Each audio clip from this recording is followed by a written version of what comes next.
753 BC. According to Roman legend, two twin brothers stand on the banks of the Tiber River, arguing over where to build a new city.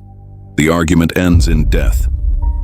Romulus kills Remus and founds a city that will bear his name, Rome. At that moment, it's nothing more than a small settlement in central Italy. But within just a few centuries, it will control nearly the entire Mediterranean, rule over millions of people, and build one of the greatest civilizations in history.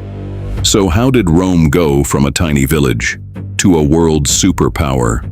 And why did an empire that seemed invincible ultimately collapse?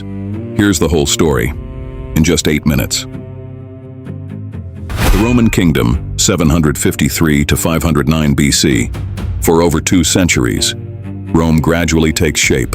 According to tradition, 7 legendary kings lay the foundations of the future city. The Senate is established. Religious institutions are organized. Massive engineering projects begin to reshape the city. Roman society gradually divides into 2 groups: the patricians, the powerful nobility, and the plebeians, the common citizens. With each generation, Rome grows stronger, but the last king, Lucius Tarquinius Superbus, goes too far in his tyranny. His despotism sparks a revolt. The monarchy is overthrown, and the Romans take an oath that will shape their politics for centuries. Never again will Rome be ruled by a king. The Roman Republic, 509 to 134 BC. The Republic is born. Instead of a king, Rome is now governed by elected magistrates and the Senate. But Rome isn't satisfied with simply surviving. It wants to expand. Over the following centuries, it conquers the entire Italian peninsula, before entering a long struggle with another rising Mediterranean power, Carthage. Their rivalry explodes into the Punic Wars. Then comes Rome's greatest enemy, Hannibal. Against all odds, he leads an army, including massive war elephants, across the Alps, and wins a string of stunning victories. More than once, Rome comes to the brink of defeat, but it refuses to surrender. After 3 brutal wars, Carthage is destroyed. Rome becomes the dominant power of the Mediterranean. Its greatest expansion is only just beginning. Crisis of the Republic, 134 to 31 BC. Victory brings unimaginable wealth, but with it comes enormous inequality. The rich grow even richer. Small landowners lose their land. Hundreds of thousands of slaves are brought into Italy. Social tensions explode. In 73 BC, a gladiator named Spartacus leads the largest slave revolt in Roman history. Though the revolt is crushed, the Republic becomes even more unstable. Political violence becomes commonplace. Powerful generals begin to overshadow elected politicians. One of them will forever change the course of history, Julius Caesar. After conquering Gaul, Caesar crosses the Rubicon in 49 BC, triggering a civil war.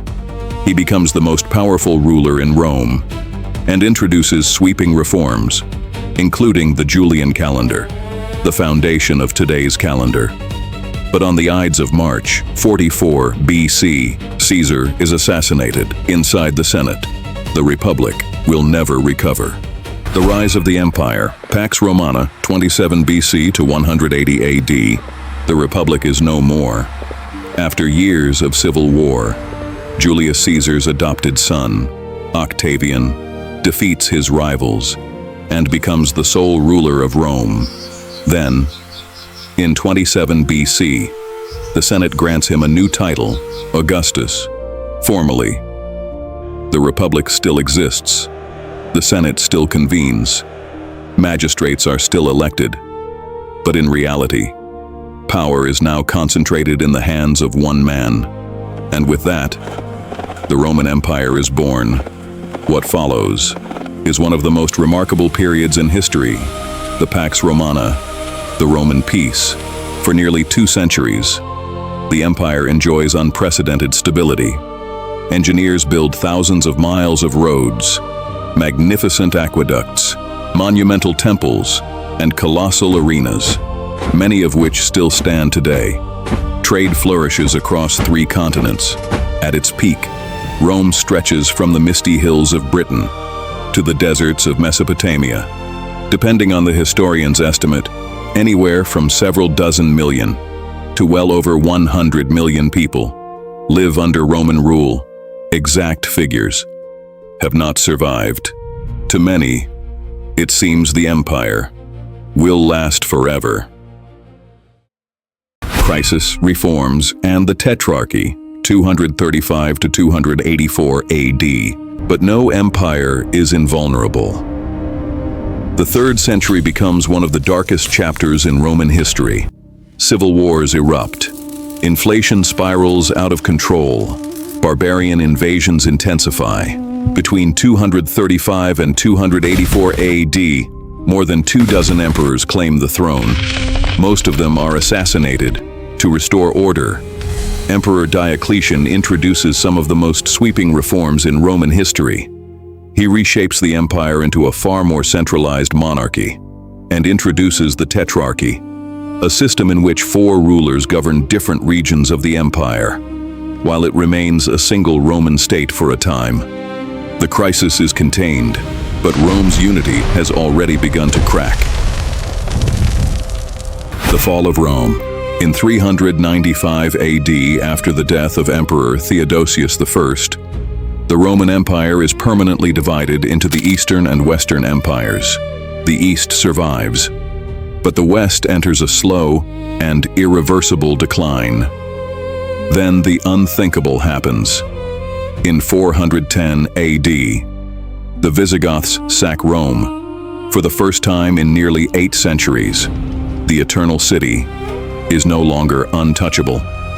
Finally, in 476 AD, the last Western emperor is forced to abdicate. His name is Romulus Augustulus, a remarkable irony. He bears the name of Rome's legendary founder and a diminutive form of the name Augustus, the empire's first emperor. With his overthrow by the Germanic chieftain Odoacer, the Western Roman Empire ceases to exist. Or does it? Because Rome never truly disappeared. Its laws became the foundation of modern legal systems. Its language gave birth to the Romance languages. Its engineering transformed cities. Its alphabet is still used by billions of people today. Empires rise. Empires fall. But Rome never truly left.